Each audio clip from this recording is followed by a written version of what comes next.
Cadenza for Fractured Consciousness, A Personal History of the World's Most Misunderstood Illness by FND Portal. Read by Tom Plender. Part 1. Poltergeist. I am 27 years old and I might be dying. Late in 2013, I inexplicably lost my ability to walk. It happened over the course of just a few weeks, fast enough to be terrifying, slow enough to feel everything in crystalline detail. It wasn't the first sign that something was wrong. About a year before, I'd awoken one morning with a shooting pain in my wrist, as if I'd stuck my finger in an electrical socket. Then both my arms went weak. Back then, I assumed it was some kind of repetitive strain injury. It seemed like the predictable result of working too hard. I blamed it on my job and went to see a physical therapist down the road. I didn't even call my doctor. But a year later, my recovery had stalled. I was still doggedly doing the physio exercises, expecting somehow to be healed, when I noticed that the funny latex under the skin feeling that preceded my arm injury now appeared again, this time in my feet. Then it spread up my legs. Oh hell no, I thought, ignore it. It's nothing, it'll go away. It didn't. Instead, it came on coldly and inexorably, advancing upward like the world's slowest anaesthetic. It only dawned on me then the kind of danger I might be in. Before my legs collapsed, I still thought of myself as an athletic guy in my mid-20s. But the truth is, a number of strange pains and ailments had been sneaking up on me. Now, as I rapidly lost a lifetime's worth of mobility, a reckoning seemed to be at hand. First, I could no longer manage my usual walk across town. Then I couldn't reach the end of the parking lot. Then the other end of the house. The speed of my decline stunned everyone. My family doctor jumped into action, ordering a battery of tests. He suspected polymyositis, a disorder in which immune cells turn rogue and attack the body's muscle tissue. But the results came back normal. My loved ones and friends circled protectively. More tests, more negative results, more grave gazes.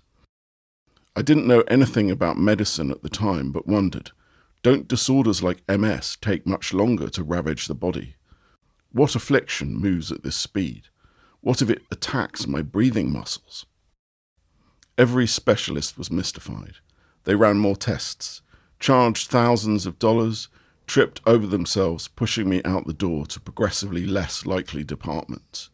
I relied upon a cane and then a wheelchair. I called friends in other cities and we cried on the phone. I waited for the axe to fall. And then, nothing. It stopped getting worse. I even regained a little mobility, thanks to repeated and painful hip exercises. But there were other problems, massive lightning-like headaches, constant pain and fatigue. My throat became hypersensitive and clenched uncontrollably, leaving me choking and voiceless inside my own skin. Unable to continue life as normal, I embarked on a multi-year search for a diagnosis.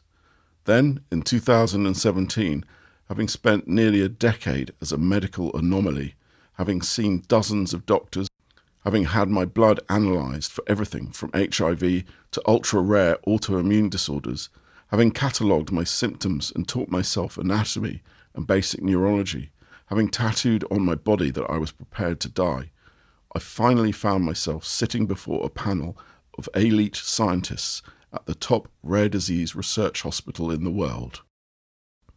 They told me the only thing I was unprepared to hear. It was functional neurological disorder, FND, they said, a condition once known as conversion disorder, and before that as hysteria. There was no doubt, they were sure. The floor seemed to open beneath me. What? Conversion disorder? I thanked them for their time. Then I went back to the hotel and had a panic attack. I thought, it can't be true, right? I don't feel like there's anything psychologically wrong with me. But if I'm converting my emotions into disability, isn't that exactly what I would think? Did I do all this to myself? I had to take the possibility seriously. so I opened my laptop to search for functional neurological disorder. There immediately was a study in which Harvard researchers had found something in the brains of FND patients, and I felt the first stirrings of recognition in mine. This is the story of FND, nay conversion disorder, nay hysteria, the story of an epidemic that vanished without ever going away, with the name lifted from antiquity. It accompanied the likes of Charcot and Freud to mega-stardom in the 19th century, only to be banished to the dim margins of memory in the 20th.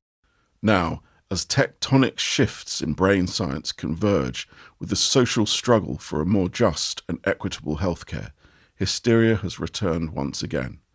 It has come to reclaim its home at the very place where the ground now gives way, at the collapsing scientific border between brain and mind.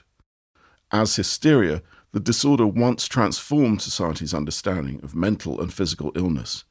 As FND, it may yet do so again. At stake is recovery and justice for millions of abandoned patients, and one of the oldest questions to haunt humanity: where exactly does mind end and body begin?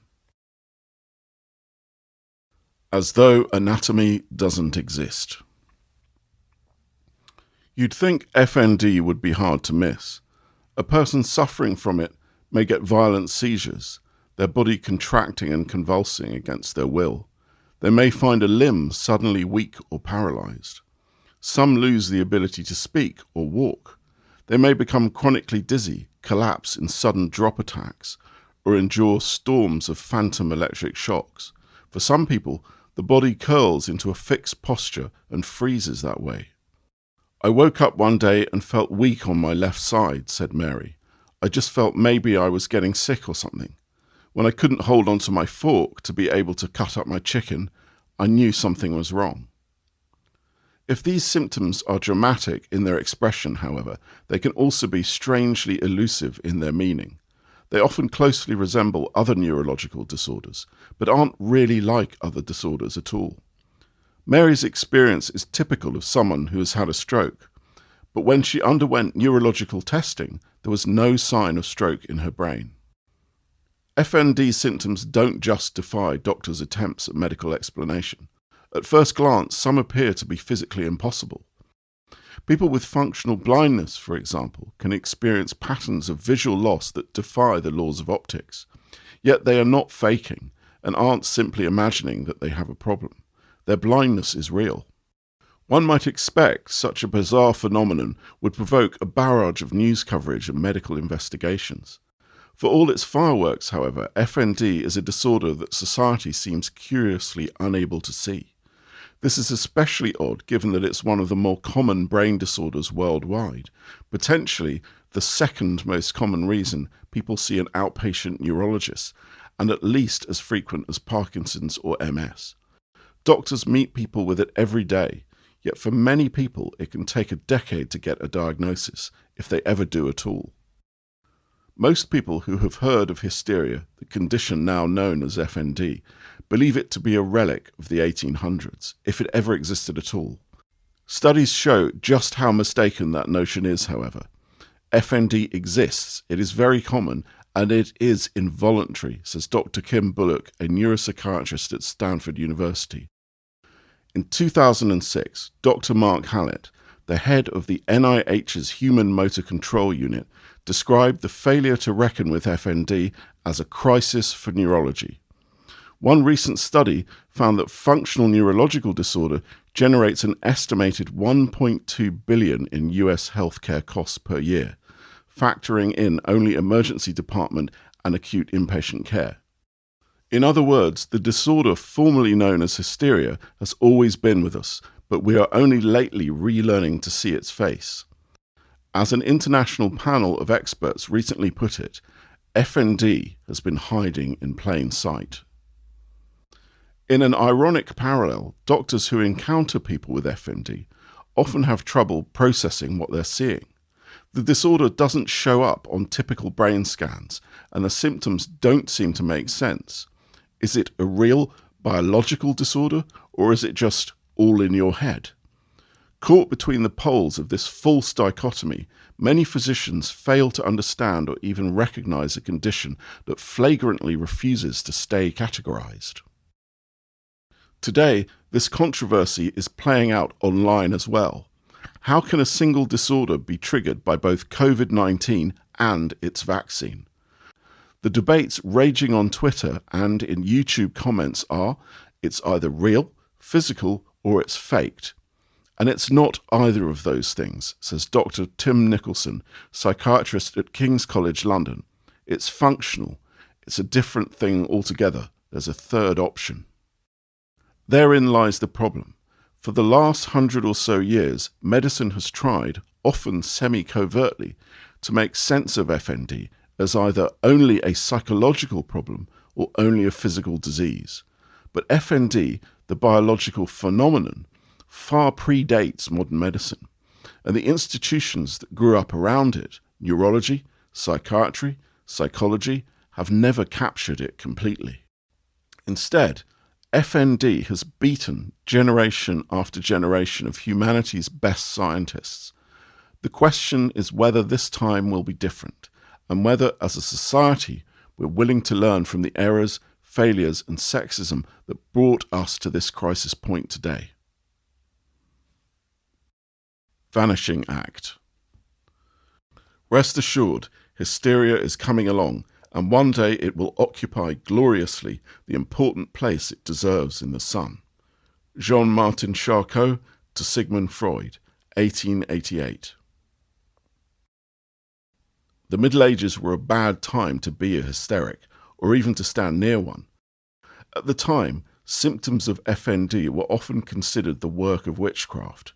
So when English teenager Mary Glover was seized with violent fits in the early 1600s, her neighbour, an old woman named Elizabeth Jackson, was accused of cursing her. It must have seemed a natural conclusion. The two were known to hate each other, and the fact that Jackson went about the town loudly wishing ill upon her adolescent foe probably didn't help.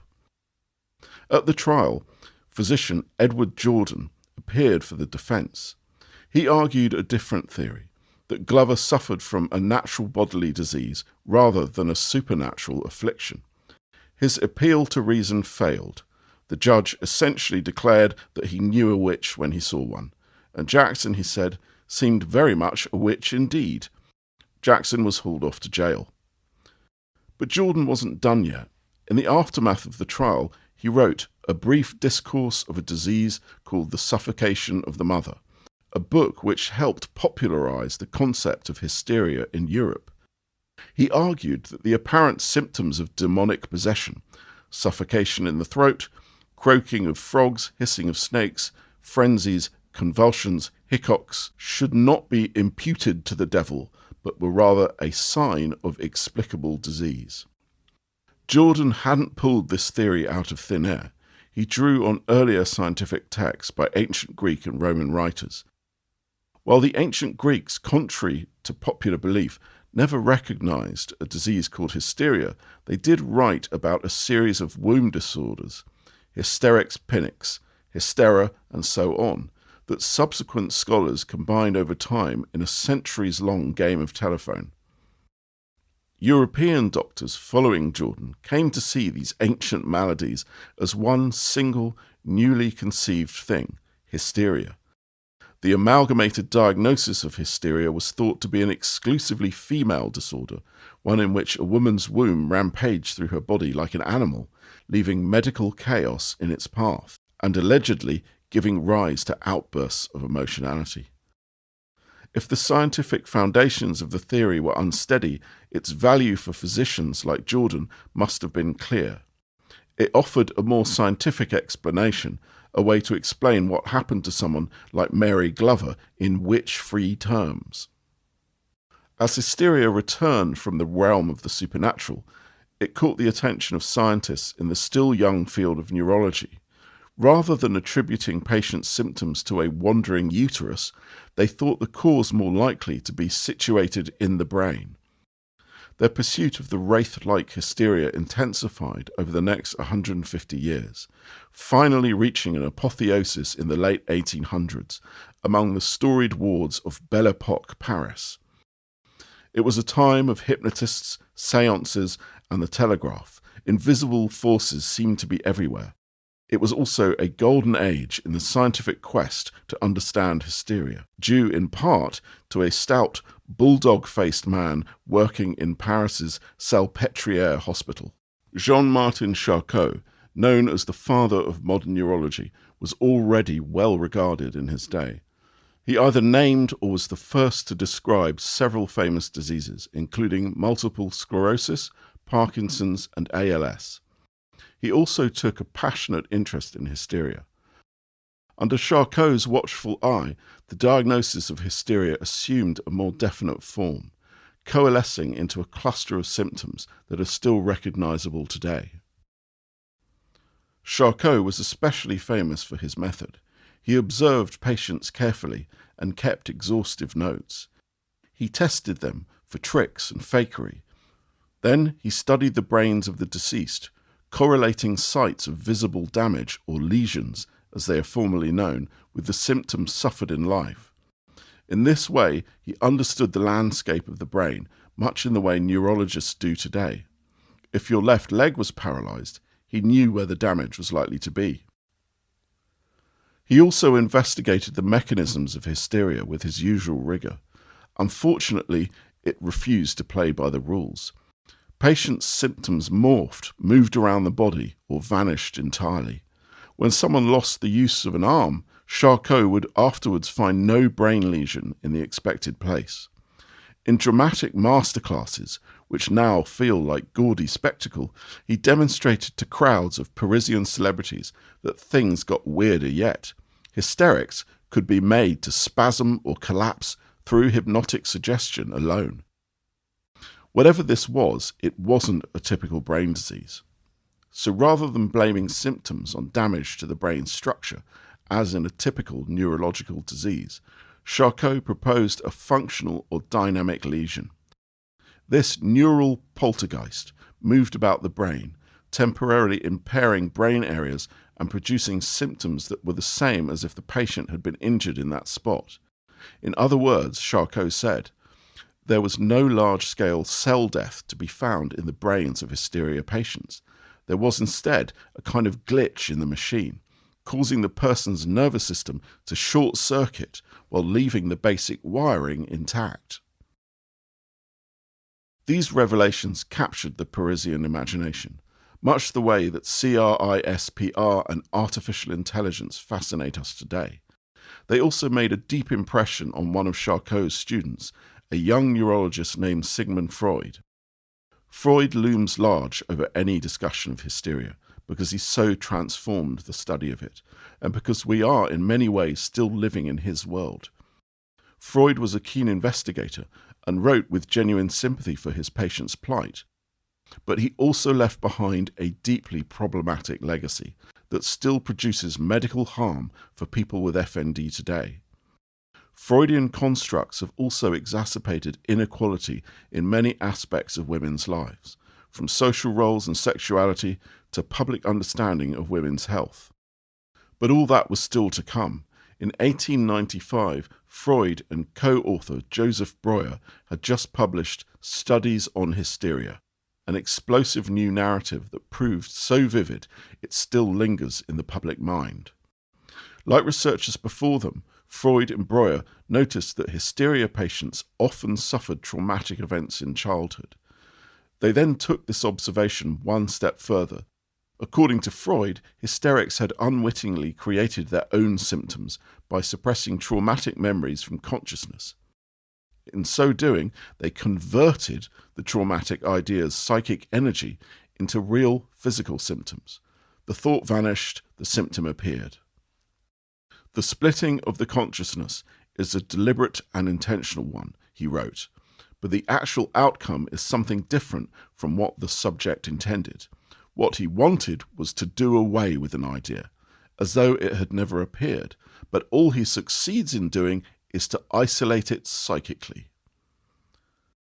Freud had not reached this new vision through any methodical Charcotian cartography. Instead, he pursued more ephemeral quarry, emotions, ideas, memories, travelling backwards into the patient's past, step by step, and always guided by the organic train of symptoms and of thoughts and memories aroused, he wrote. I finally reached the starting point of the pathological process. The experience was transformative for the young doctor. Freud not only believed in the reality of hysteria, he believed himself to be a hysteric as well. This radical theory implied that the way to treat hysteria was not to futilely pursue its neurological correlates, as Charcot had done. What hysterics needed was a kind of psychological exorcism to excavate the trauma and dislodge it from the subconscious. So, in freewheeling sessions of free association, Freud invited patients to dig. Many turned up traumatic memories, pulling their inner conflicts to light in moments of dramatic catharsis. The symptoms vanished like mist, except when they didn't. Some people never turned up such memories, or, if they did, they failed to recover. In response, Freud formulated increasingly complex theories that laid the blame on symbolic traumas or repressed sexual fantasies. If this sounds questionable, it was. No matter though, studies had already made Freud a household name, and eventually he dropped hysteria and moved on to other things. In the aftermath of studies, brain science fractured into multiple disciplines. The once more closely aligned psychiatry and neurology were riven apart. The new field of psychoanalysis was born. The resulting divide between those who heal the mind and those who treat the brain still persists today. And Freud's ideas, which dominated early 20th century American psychiatry, had a similar transformative effect on the disorder that made him famous. Hysteria was removed from neurology, where it no longer seemed to fit, and deposited on the fabled couches of psychoanalysis. Thus, hysteria itself underwent a kind of conversion in reverse, transforming in the public mind from a physical disorder into a psychological one. But cracks started to appear in the Freudian edifice, almost as soon as it was built. To start, many of Freud's assertions simply couldn't be proven. Did conversion patients really convert anything at all? If a psychoanalyst said you were repressing trauma, could you prove you weren't? How could anyone tell? The blind faith that was shown in Freud, the cult of Freud almost, was that everyone would blindly accept what he said, says Nicholson. There didn't need to be any studies to show that this was correct. Others wondered if the very real symptoms of hysteria might be misinterpreted by over-eager analysts. Why did there have to be anything symbolic about them at all? Amidst this growing concern, the British psychiatrist Elliot Slater launched an assault on the foundations of the hysteria concept. In the 1950s, he searched for the genetic basis of hysteria and came up with exactly nothing. Growing suspicious, he re-examined a number of hysteria cases and arrived at a troubling conclusion. It seemed all the patients really had other disorders, like epilepsy and MS. Why was hysteria so hard to understand? Because Slater said it didn't exist. In his telling, there was no such thing as hysteria, just a cluster of diagnostic screw-ups with nothing at its core. The only thing that hysterical patients can be shown to have in common is that they are all patients, he declared. The diagnosis of hysteria is a disguise for ignorance and a fertile source of clinical error. It is, in fact, not only a delusion, but a snare. By the early 1990s, the disorder which once so captured the imagination had vanished from public consciousness like a bad dream. Freudian theory lost its hold on the psychological sciences, and Slater had largely convinced disciples of the physical brain that hysteria was a myth. By now, most people knew hysteria as a medical oddity from medicine's dark ages. And what is left of hysteria today, asked the French psychiatrist Etienne Trillat. Hysteria is of course dead, and it has taken its mysteries with it to the grave. Abandoned in Nowhere Land. It was in this context that I entered what I've come to call Nowhere Land, the medical exile to which people with FND are often consigned. It's a weird paradigm, says Nick, a man with functional blindness. It's like being lost. It took me a while to realise that, like Hysteria, I too had become a wandering ghost. Between 2010 and 2017, I travelled to many large hospitals and small clinics, seeing any specialist who might be able to help. Everywhere, doors closed in my face. Neurologists and immunologists and rheumatologists came and went. All of them saw the weakness, the spasms, the pain, but none could pinpoint anything identifiably wrong with me. Time after time, I was discharged and sent elsewhere. Eventually, I ran out of places to go. Not long ago, some observers assumed that with time and improved diagnostics, the disorder once called hysteria would turn out to be a group of new, rare or unrecognized diseases. That hasn't happened. Despite the advent of MRIs, EEG, nerve conduction studies and genetic testing, the percentages of people in neurology clinics with what were once called hysterical symptoms remain stubbornly where they were when Charcot roamed the Salpêtrière. Where then did all the hysterics go? Nowhere at all. While these patients may have appeared to vanish, they were in reality only recategorized.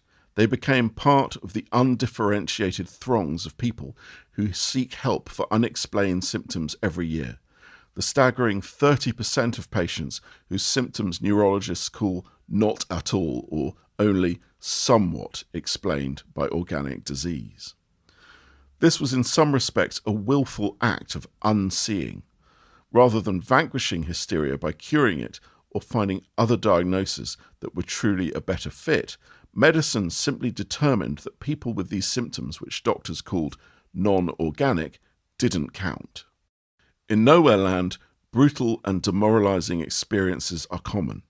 When doctors are faced with medical uncertainty or are unfamiliar with current FND research, they are often dismissive, says Bridget Milden, head of the patient advocacy group FND Hope International. This commonly results in feelings of shame, as people are made to believe that they were the cause of the illness.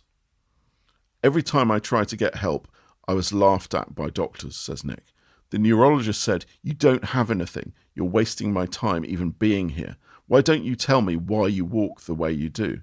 And tell me why your arms don't work?" Jane, who experiences spasms and stroke-like episodes, told me about her visit to the ER. Once they realized it wasn't a stroke, they asked a neurologist to see me, she says.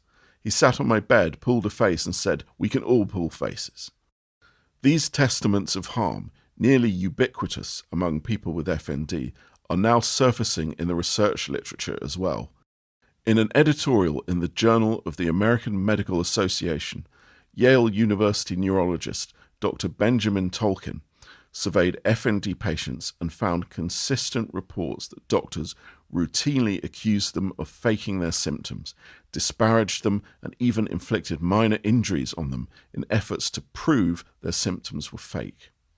I think there's an element of anger and frustration on the part of some clinicians, says Tolkien. They may believe people are faking their symptoms in order to get something out of the healthcare system, perhaps attention, drugs, or disability payments. Like many other illnesses, medical professionals don't know why some people develop functional symptoms and others don't, says Milden, which is why research is greatly needed. This climate of ignorance can make it dangerous for people with FND to seek medical care. Doctors fail to distinguish functional symptoms from those of traditional disease, assume that functional symptoms are a form of delusion or mere stress, and often provide next to no substantive medical care. After my horrific experiences with doctors, I feel I have to prove I'm sick and that it's out of my control, Olivia says. And the damage of this misunderstanding isn't limited to people with FND. It often spills over onto other marginalised people, particularly women with other health conditions. While doctors no longer diagnose patients with hysteria, the stereotype of dramatic, attention-seeking women still pervades the field of medicine. Studies show that this inherited bias leads many doctors to perceive women's symptoms as more likely to be psychological and therefore not a genuine physical illness. In some cases, that misattribution can be fatal. One study found that doctors were more likely to attribute chest pain in women to anxiety rather than what it was, a heart attack. The threefold conflation of femininity, mental illness, and unexplained physical symptoms creates a kind of Ouroboros of dismissal. Women are hysterical, the reasoning goes, so they complain about nothing, and that's why this patient's tests are negative, because she's a hysterical woman.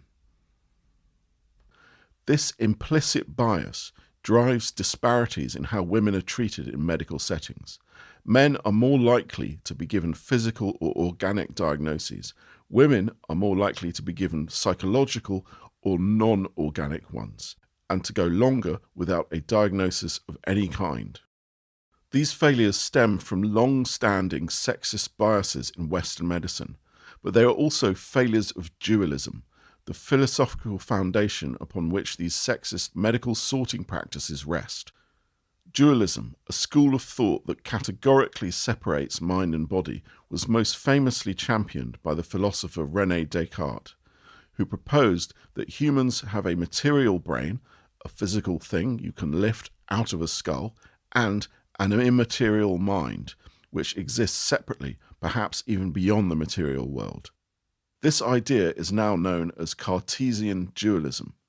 Dualistic assumptions underpin much of 20th century medical practice. But while practitioners of medicine may divide up the study of the brain into distinct categories of physical and psychological, and mistreat people whose illnesses don't conform, no such divisions exist in the brain itself. In reality, psychological disorders are brain disorders, and neurological diseases like dementia affect how people think and process emotions. When something breaks down in the brain, the problems that arise don't fit neatly into one specialty or another because humans made those distinctions up. They don't reflect how the brain actually works. As a group of Harvard researchers recently put it, brain circuits do not distinguish between neurologic and psychiatric disorders. In fact, there is ample evidence that nature has not split us along Cartesian lines. Stress can trigger migraines and speed the progression of cancer. People born blind, a physical condition, seem to be protected from schizophrenia, a mental one. Parkinson's disease spawns a host of neurologically driven psychological problems, including depression, apathy, and psychosis. Perhaps most dramatic are the changes that occur in people with dissociative identity disorder. When people with DID slip into one of their alternate personalities, or alters, they may switch handedness, lose the use of a limb, or display measurable changes in eyesight. There was no one to explain this to me, that brain function can go awry, with radical physical consequences many doctors are ill-equipped to understand, when I most needed it. Instead, I discovered the perils of life as a medical enigma. At a world-leading neuromuscular clinic, I endured hours of probing by electroneedle. I ended the appointment screaming in pain, my arm paralyzed.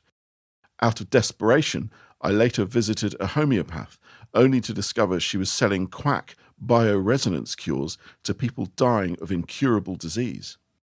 When my GP prescribed a neurological medication for my pain, I became violently ill, lost several months of my memory, and spiraled into a hallucinatory fugue state.